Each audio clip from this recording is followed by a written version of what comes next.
A multi-award-winning Australian guitarist, songwriter and producer, Gold Coast-based Lindsay Waddington, or Waddo to his mates, is a 2025 Golden Guitar winner, and he's been awarded 10 Queensland Country Musician of the Year titles. Plus, he was inducted into the prestigious Country Music Hands of Fame up in Tamworth in 2019.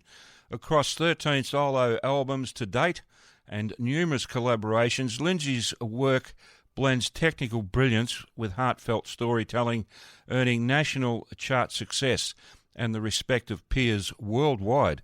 While his international career has brought acclaim across continents, he remains deeply committed to his roots, ensuring Australian country music continues to thrive on the global stage. Lindsay was also nominated for 4 prestigious Golden Guitar Awards at this year's Tamworth Country Music Festival, including Instrumental of the Year for his sensational track Rush Hour. That is a great track, absolutely gorgeous. Bush Ballad of the Year, Traditional Country Album of the Year, and the coveted Toyota Album of the Year. He's done well there. Waddo has also won many awards as a producer, including International Country Album of the Year in Iowa in the US 4 times. And he won the Traditional Country Album of the Year award in Nebraska. Recently, he collaborated with his good mate Brendan Radford on a great new single entitled Something of a Privilege that I played just a moment ago, which is a special new single written to celebrate the legendary John Williamson's 80th birthday. 80 and still going strong, amazing, and stands as a fitting salute to an artist whose storytelling has helped define Australia and is a track that honours a man whose music has become woven into our national story. I have Lindsay waiting patiently on the blower to have a chat with me about this great new song, among other things. So let's not keep him waiting any longer and bring him on air right now. Hello, Lindsay. Waddo, sorry. How you going, mate? Yeah, Waddo. Mate, thanks for having me. Thank you. Oh, you're more than welcome. You're always welcome on the Country Club, mate. It's wonderful. It's actually a privilege for me to have you on the show. So, you know, you're setting your standards too low.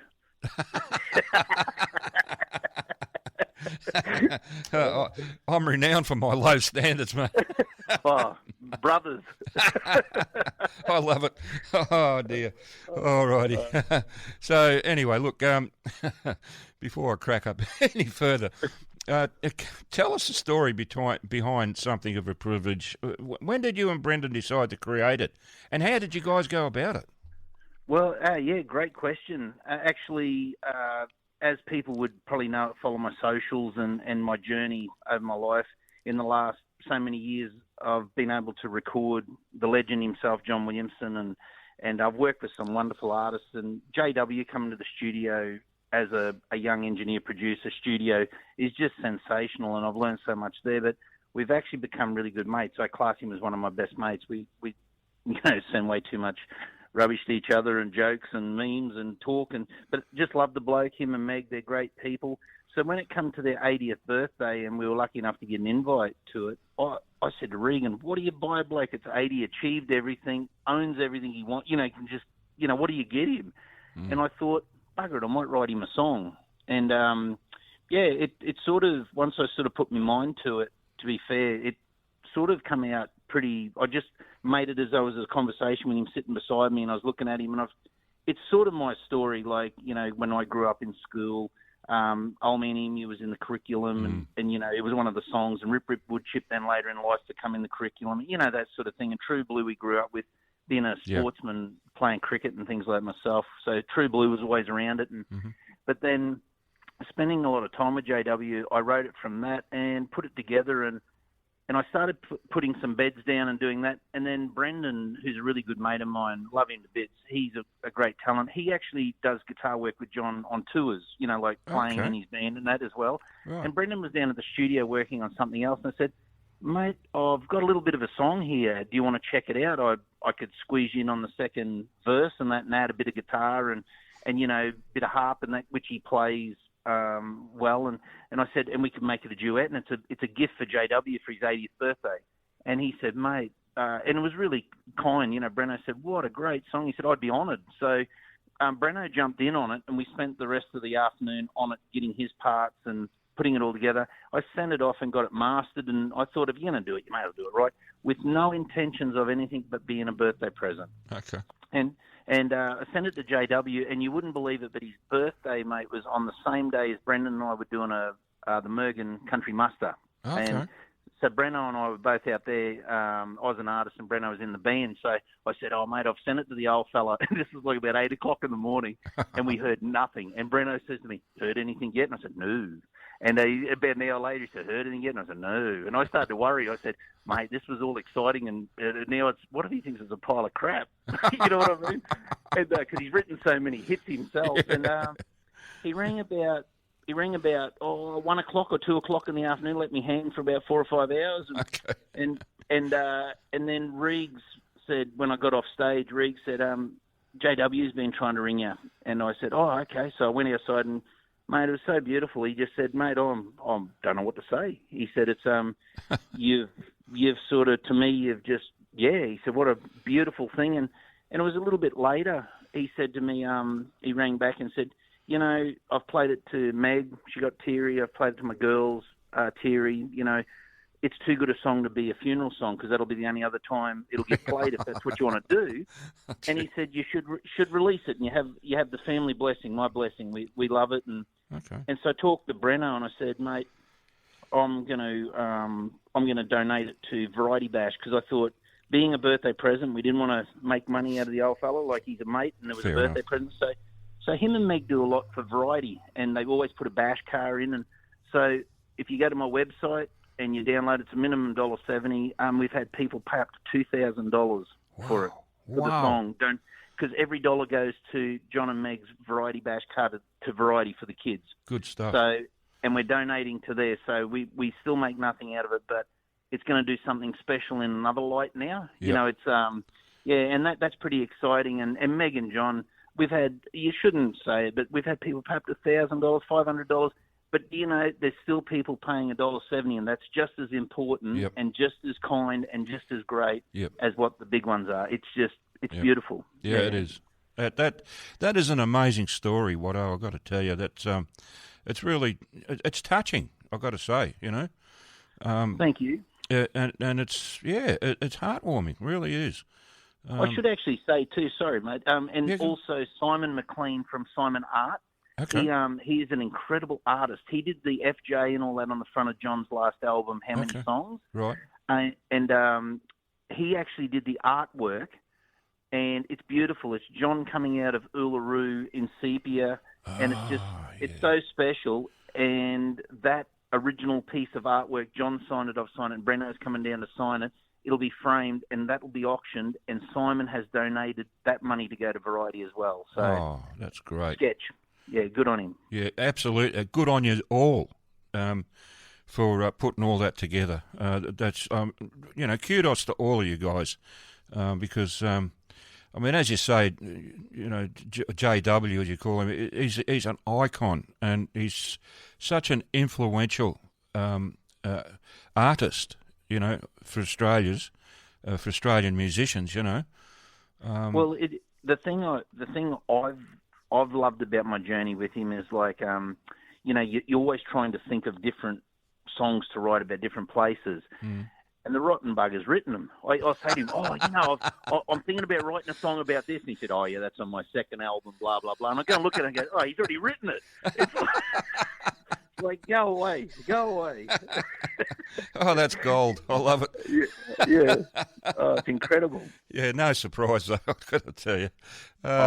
Amazing man. And a very generous man. He's we can't speak highly enough of him and Meg. So it's lovely now to be able to give something back in a different light. Yeah, yeah. And it's nice to see a guy of his talent and a man who's contributed so much to the Australian country music scene over such a long period, being acknowledged and celebrated finally, it's good to see, Watto. It really is, and congratulations to you and Brendan and everyone else who put that together. I've got to say, it's it must have been you must have loved doing it. I reckon. I did, and actually, yeah, I absolutely did. And I think one of the most special things for me is JW's concert in Tamworth, and it's not an ego or anything like that. Jono actually plays something of a privilege, first song after his show now, as they're leaving the stage. Really? And and I tell you what, that felt really special Yeah. because he's got so many wonderful songs himself, and there's so many other things, and that just right pound your heart sort of thing. It's just. Yeah, it felt great. It felt great. Well, I think that's a sign of him actually appreciating what you guys did. You know, would you agree with that? Yeah, he's been very supportive, and firstly, I suppose the greatest thing is it was my story, but when I looked at it, like Brendan, I should call him Brennan, not Brenno. Yeah, I know. But when Brendan come in and did it, it was like you said, it's your story, Wad, but you got it. He said you got it right because it's everybody's story. You know what I mean? Yeah, it is. Yeah.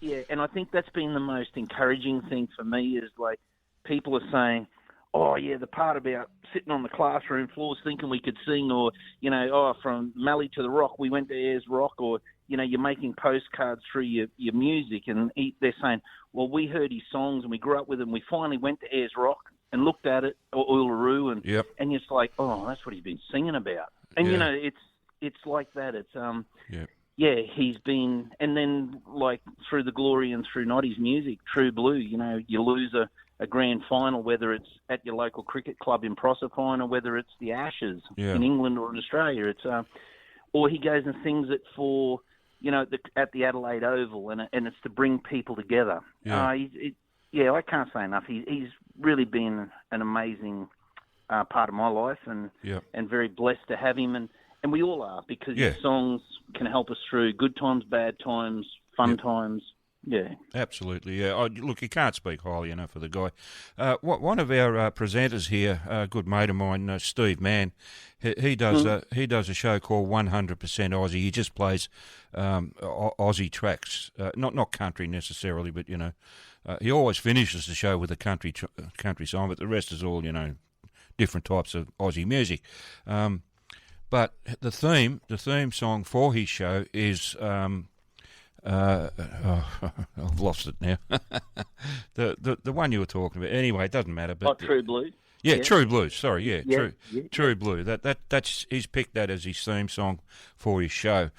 So I mean, it just shows you the breadth of JW's influence. It's far and wide. It really is, and it goes beyond the country music genre. It goes well beyond it. Because he's had hits that are outside the country area. Oh, every decade. Yeah. He's, I think that's what's made, in my life, like there's so many wonderful artists out there still doing their crafts. But in my life so far, I've seen, when I grew up, there was 4 heavyweights. Like in the rock world, there was Jimmy Barnes and John Farnham, and in country, there was Slim Dusty and John Williamson. Exactly right. Yep. That's how in Proserpine up in the Whitsundays, how we grew up. If it would be one of those 4 doing the Olympic Games or doing the Wallabies or doing TV, or you know what I mean. And there was a lot of other great artists, and I shouldn't have said that, but they're sort of probably going to go down in iconic sort of status, I suppose. Oh yeah, you would think so. Especially Jimmy Barnes and John Farnham. I mean. They don't come any more iconic than that, apart from John Williamson. Yeah, absolutely. And I think what makes JW sort of special to me is he wasn't afraid to sing like he talks. He talks like an Aussie. He sings like an Aussie, and he sings about things we see in our rear vision mirror, in our windscreen. Driving around this beautiful country, and or he just seems to touch people's lives. He just seems to know what to write. And I think part of his influence, from what I can see, is the fact that he does sing in an Aussie accent, and I think that's influenced a lot of people, like the sisters. Well, what are they called? Forget. Anyway, but there's a lot of people now, Australian artists, that are now singing with Aussie accents, and they're not. Sarah Storer, she's a great example. Exactly. She doing country, but she can do some contemporary country, but still singing about Australia like an Australian. She's a wonderful ambassador, and we got a lot. We've got a lot. It's really exciting, I believe. Yeah, you're right. But I think John, we can pretty much attribute John for his influence in opening up. In other words, saying to Australian artists, look, it's okay to sing in an Aussie accent. You don't have to sing with an American accent. Yeah, well, I suppose him and I, but you're dead right. I think John and I got on pretty well right at the start, because me being a bit of a scrub tick from up North Queensland, and I just do what I do. I sing the way I talk, and you either love it or you don't. And, But I've been very fortunate in the last 20 odd years to tour the world with music and playing on cruise ships or doing festivals, or I've been lucky to fly around the world and win some pretty cool awards where you play on their thing. I get it. I'm necessarily not the greatest singer, or I'm not the greatest whatever. But, like I've had people in America just say, even when you play guitar, you play with an accent. You play like nobody else we've heard. And I'm thinking, wow, that's so... there's so many great musicians around the world, so it was no use me trying to be like Johnny Cash or Mel Haggard. They've got them. They've got all that music, and they've got those people. So, I'm better off just being Lindsay Waddington and imitate him, because that's the easiest person to imitate, I suppose. That's right. And it's different to the world. Yeah. It's and it's good. I love that. I really do. I mean, we are finally, on the world stage, and, we can present ourselves as we are. We don't have to pretend it was something that we're not. The Sunny Cowgirls was what I was thinking of earlier. Yeah, great. All of their stuff is with an Aussie accent that I've heard anyway. And they're not the only ones. There's quite a few others now that adopting, the Aussie accent for their music. And I love that. I absolutely love it. I reckon that is... and there needs to be more of it. But, John started that ball rolling. He did, and he's still passionate about it now. Yeah, I know he is. You don't get any more Aussie than John Williamson, I can tell you. No. No. We're running short on time, but just quickly, what's next for you? What do you got? You got an upcoming album, or you got any gigs or festivals, tours, whatever? Yeah, I've got all the festivals coming in, and we've got a busy year in the studio, which is wonderful. I'm bragging now, but JW's in again tomorrow. We're actually mixing off a track, was new music from John, which I won't say anything about. That's his story to tell. Fair enough. That's going to be exciting for people. Cool. And I've got a couple of great projects coming up that we're working on too, with Glenn Shorrock, and Brian Cadd and Russell Morris. Wow. And the Thornton Young winners, believe it or not. It's going to be a vocal collaboration. It's very exciting. Wow. So into that, and I've actually got an album which we're marching through now, which will come out soon, and my next song, which will be out around April, it's another vocal, but I won't say too much about it yet, but we'll definitely, hopefully, get back on and have a yak about it. But once again, JW's been in and helped me, guide me through a few things and changed a few lines and with the writing, and really happy with it, actually. Really happy with the way it's come up. And excellent. So can't wait to get that one to see the light of day too. Excellent. You got to send me that CD, mate. I'm going to send you our mailing address here. Yes. So, mate, put that in an envelope for me. I've got to have it. Absolutely. Because I really do want to play, a lot more of your stuff on air. I haven't got enough of it, to be honest. I got a couple of songs with you singing, and a few instrumentals. A lot of instrumentals of yours. But I do like your vocal stuff as well.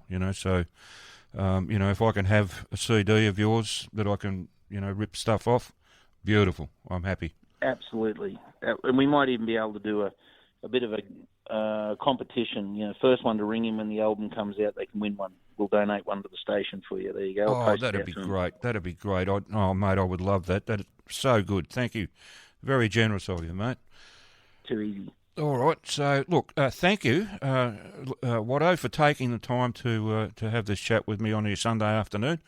Really do appreciate it, and I'm genuine about that. I do appreciate it. It's such a privilege to talk to you, an artist of your stature, I haven't interviewed John Williamson yet, but I'm looking forward to the day I can. Oh, you will. Yeah, you'll love it. He's a great fella. Yeah, he is. Yeah. He is. He's magic. All right. Look, thanks again, Watto. And I'll talk to you again soon. And I'll shoot that.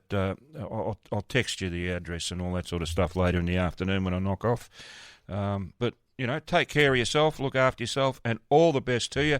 Have a great time at all your shows coming up. And looking forward to hearing your album and whatever else you put out. It's always good. Well, thank you very much. Thanks for your support, and thanks everyone out there listening too, because I can tell you she'd be pretty bloody lonely in this industry if nobody followed you. So thank you. we really appreciate it. You're a funny guy. I love it. All right. Great to talk to you, Watto. I always look forward to it. So thank you again. Thanks, mate. Thank you. Thanks for having me. All right, no worries, mate. Bye for now.